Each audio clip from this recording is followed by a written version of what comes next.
ঢাকায় নিযুক্ত পাকিস্তানের হাইকমিশনার হঠাৎই ঢাকা ছেড়েছেন। হঠাৎ ছুটিতে যাওয়ার খবরে শুরু হয় গুঞ্জন। শুধু সামাজিক যোগাযোগ মাধ্যমে নয়, কূটনৈতিক পাড়ায়ও চলছে নানান আলোচনা। কিন্তু কেন হঠাৎ ঢাকা ছাড়লেন পাকিস্তানের হাইকমিশনার, সে প্রশ্ন আসছে সামনে। এক প্রকার অগোচরেই 11 মে ইসলামাবাদের উদ্দেশ্যে ঢাকা ত্যাগ করেন সৈয়দ আহমেদ মারুফ। সেদিনই পাকিস্তান হাইকমিশন বাংলাদেশের পররাষ্ট্র মন্ত্রণালয়কে তার অনুপস্থিতির বিষয়টি জানায়। জানা গেছে, গত 9 মে কক্সবাজার সফরকালে তাকে জরুরি তলব করে পাকিস্তানের পররাষ্ট্র মন্ত্রণালয়। সাধারণত একজন রাষ্ট্রদূত কোনো দেশে দায়িত্ব পালনের সময় ছুটিতে গেলে রাষ্ট্রদূত কতদিন ছুটিতে থাকবেন, তার অনুপস্থিতিতে কে দায়িত্ব পালন করবেন, সেটি স্বাগতিক দেশটির পররাষ্ট্র মন্ত্রণালয়কে জানানো হয়। পররাষ্ট্র মন্ত্রণালয়ের এক জ্যেষ্ঠ কর্মকর্তা জানিয়েছেন, সৈয়দ মারুফ 11 মে থেকে ছুটিতে থাকবেন বলে জানানো হয়েছে।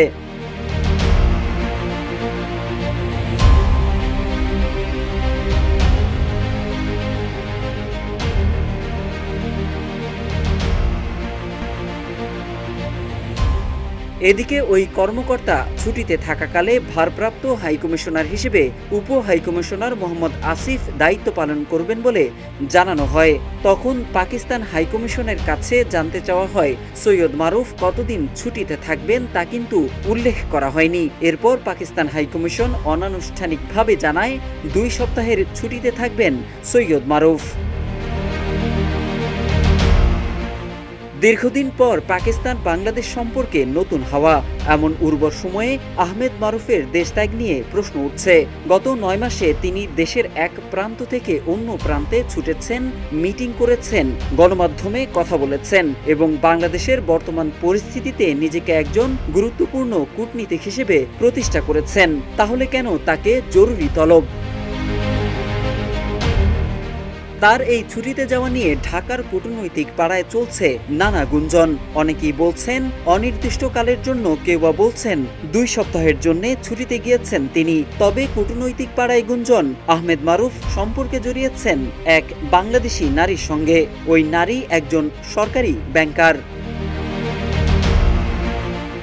তবে পাকিস্তানের হাইকমিশনার সম্প্রতি কক্সবাজার ভ্রমণের সময় যে হোটেলে ছিলেন, সেখানে দেখা গেছে ওই নারীকেও। সূত্র জানায়, হাইকমিশনার উখিয়ার হোটেল সি পার্লে ওঠেন। 9 মে নিজ গাড়ি করে এক বন্ধু ও সেই নারীকে নিয়ে ঘুরে বেড়ান তিনি। যদিও নারী সম্পর্কিত এই গুঞ্জনের সত্যতা পাওয়া যায়নি। বাংলাদেশে শেখ হাসিনার পতনের পর ঢাকা ইসলামাবাদ সম্পর্কে গতি আনার বিষয়ে অত্যন্ত সক্রিয় ভূমিকায় দেখা যায় সৈয়দ মারুফকে। এই তৎপর কূটনীতিকের হঠাৎ ছুটিতে যাওয়া নিয়ে তৈরি হয়েছে রহস্য। মোহাম্মদ সাইফুল ইসলাম, ইত্তেফাক।